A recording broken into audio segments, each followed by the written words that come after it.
পাতিলে পানি দিয়েছি, পানি ফুটে গেছে। এখন আটা দিচ্ছি, আটা মাখাবো।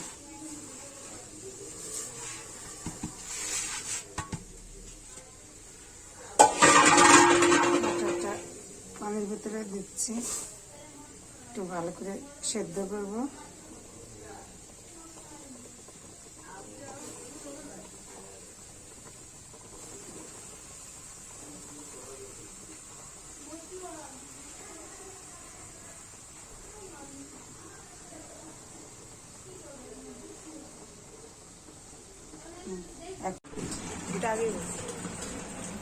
এটা তো মাঝখানে জামাটা দেখাবে।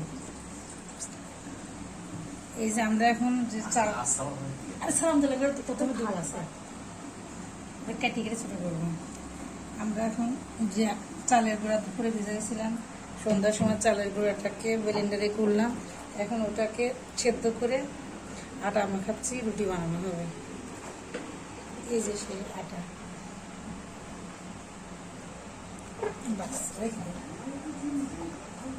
ও আটাটাকে যত মাখাবেন রুটিটা তত সফট হবে, যত সফট হবে তত খামিটা সুন্দর হবে, রুটিটা বেলা খুব সুন্দর না দেখুন।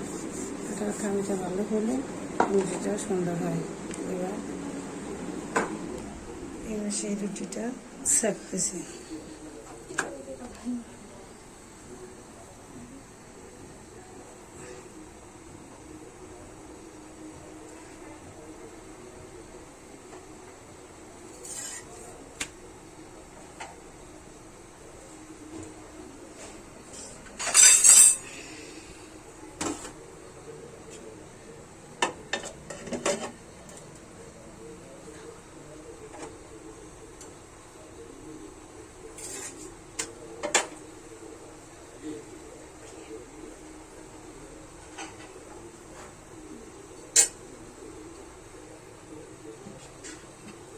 এই যে দুপুরে সেই গরুর মাংস আর মুটির ডাল রান্না করা, ওটা এখন গরম গরম সেই বিখ্যাত চালের রুটি দিয়ে পরিবেশন করা হবে।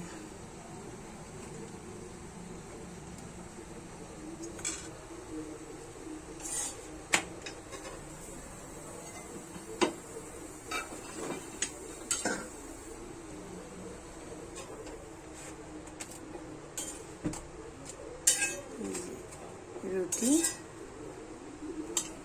আর গরুর মাংস।